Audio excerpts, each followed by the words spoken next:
Interpretability in Computer Science at Stanford University.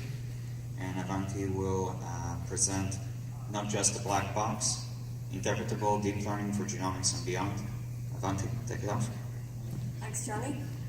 So thanks for the introduction. As Johnny mentioned, I'm a PhD student in the Kundaje lab at Stanford. Incidentally, Johnny and Anna over there are also PhD students in the Kundaje lab, and they've used these algorithms extensively, so they're also great people to ask questions about what I'm going to present today. Right. So as methods to learn patterns from data become more complex, they become harder to interpret. Deep learning represents the latest in this trend. It gives state-of-the-art results on many areas of machine learning, but its uninterpretable black box nature is a major problem. Say you have a model that predicts which DNA mutations cause a disease. If your model has done well on this task, it has likely discovered patterns that we ourselves want to understand, which is not possible if the model is a black box. The goal of this work is to make deep learning more interpretable so that we can get the best of both worlds. We can get our complex predictive models, but we can also interpret them to gain biological and scientific insight. So the question of interpretability is quite broad, and I'm going to be more specific about what aspect of interpretability I'm talking about. In this talk, I'll focus on two aspects. The first is which parts of the input are most important or are driving a particular prediction.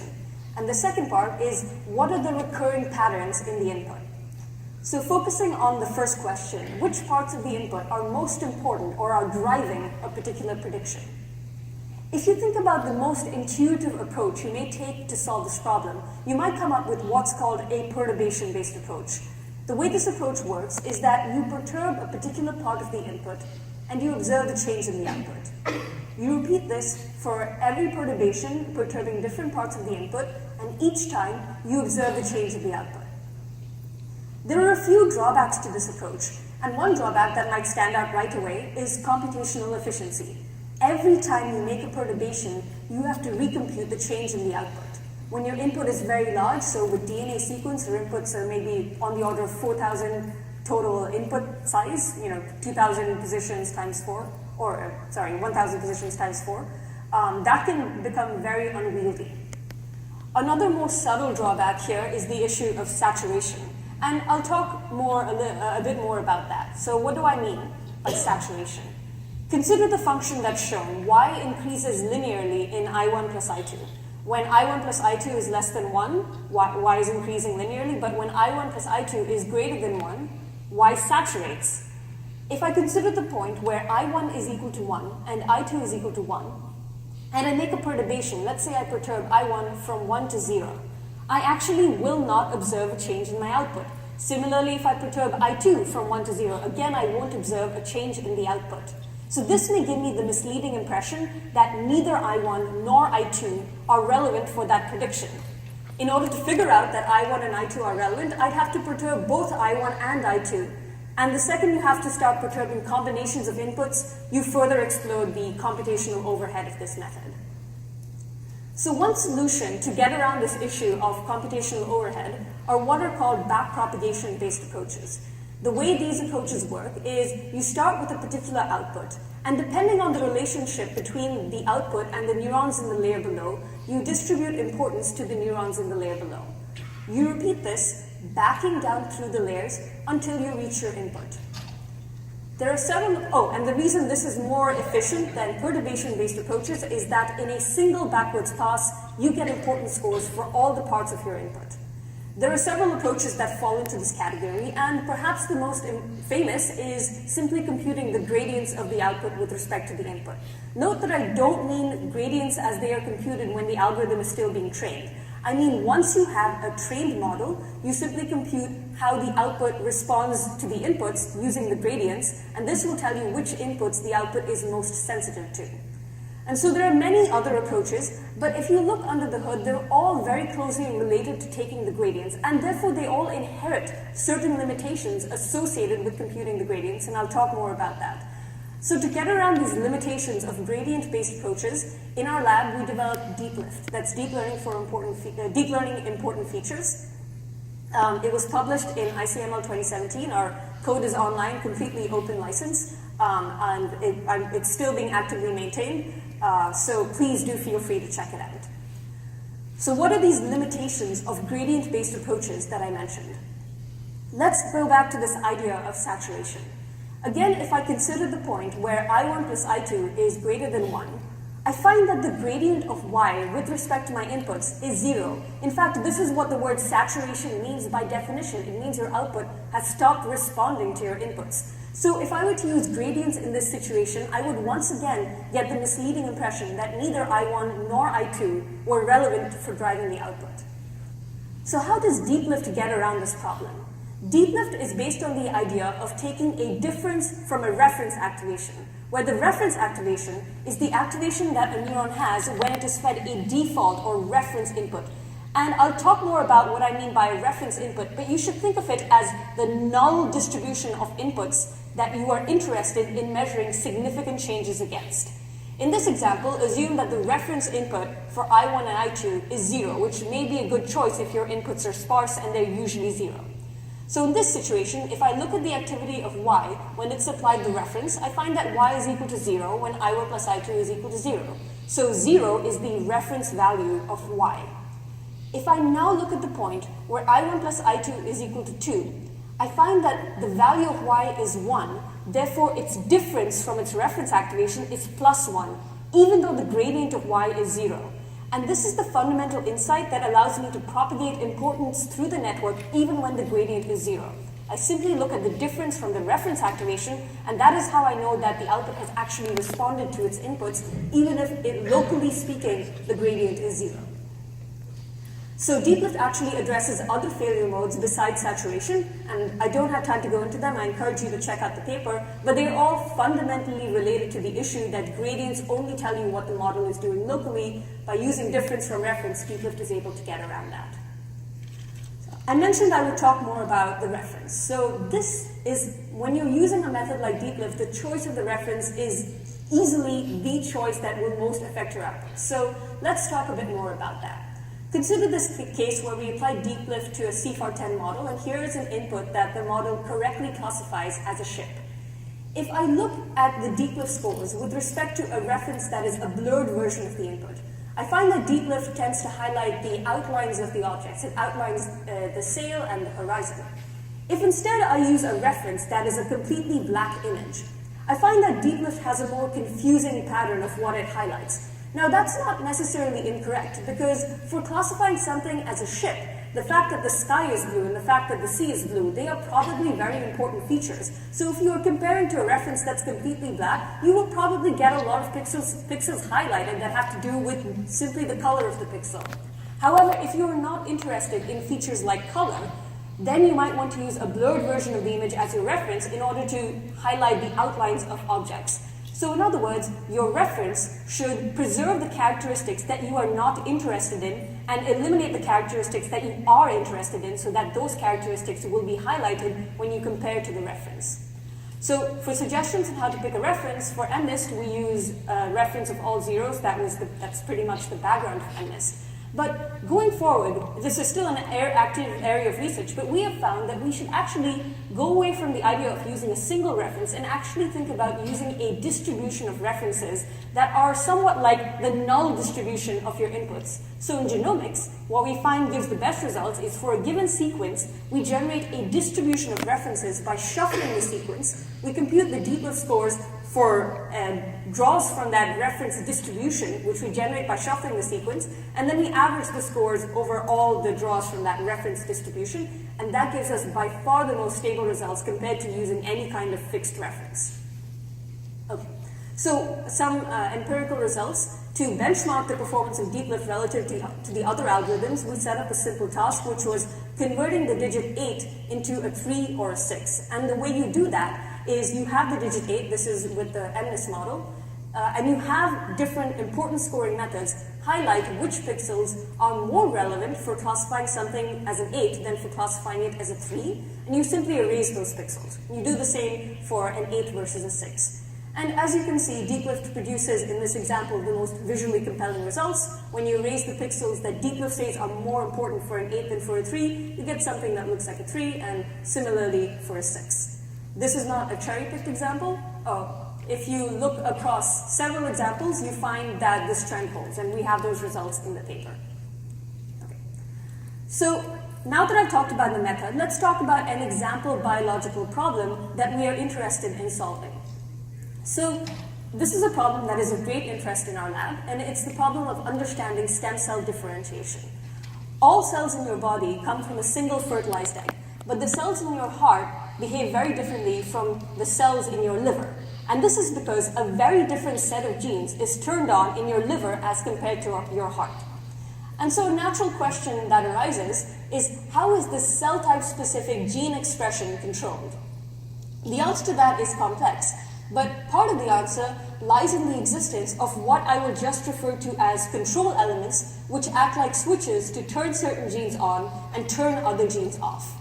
So diving into more detail about these control elements, just as the DNA sequence of your gene is part of your genome, similarly, the DNA sequence of a control element is also a part of your genome.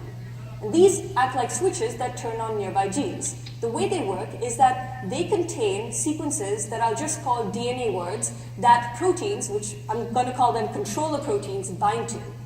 And when the controller proteins bind to the DNA words in the DNA sequence of the control element, when the control element loops over in three-dimensional space and comes into the proximity of the gene, it brings these controller proteins with it.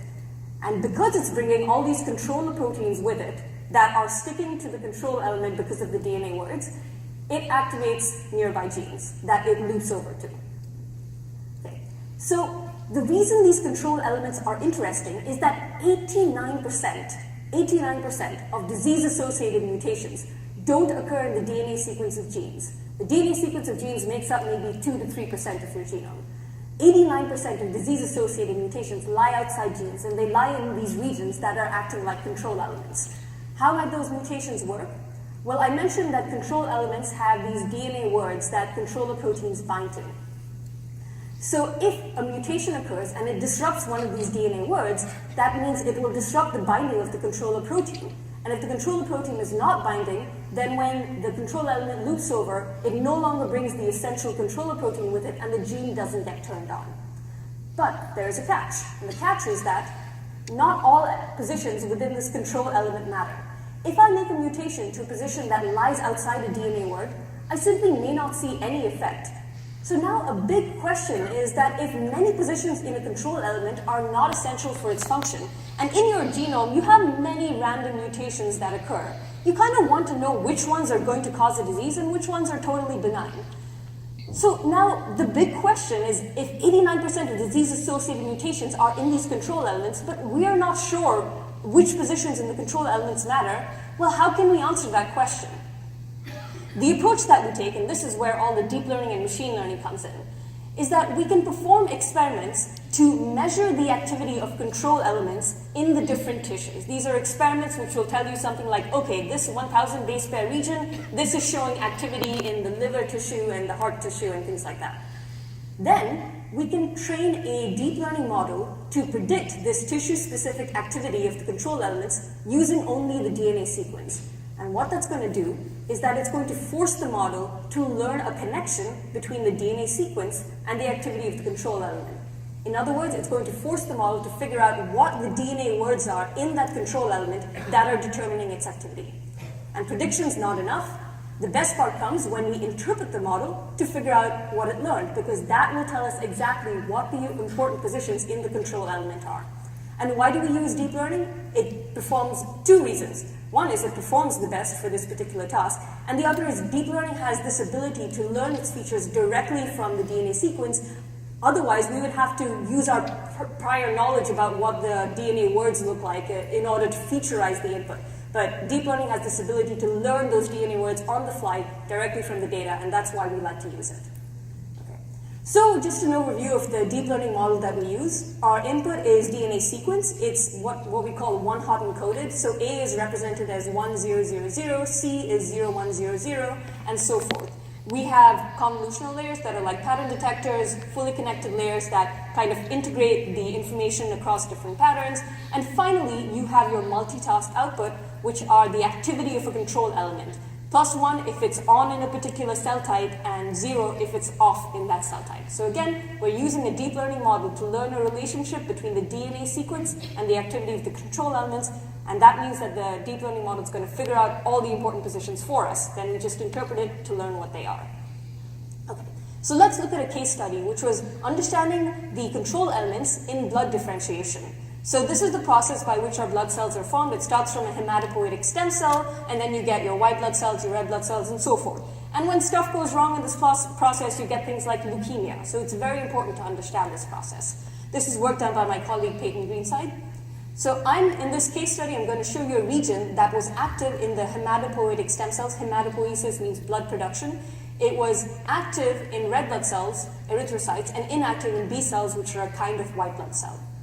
So if I look at just this region, and I just scan using our existing prior knowledge of what the DNA words are, I find that this region has some DNA words for the GATA controller protein and a DNA word for the SPI1 controller protein.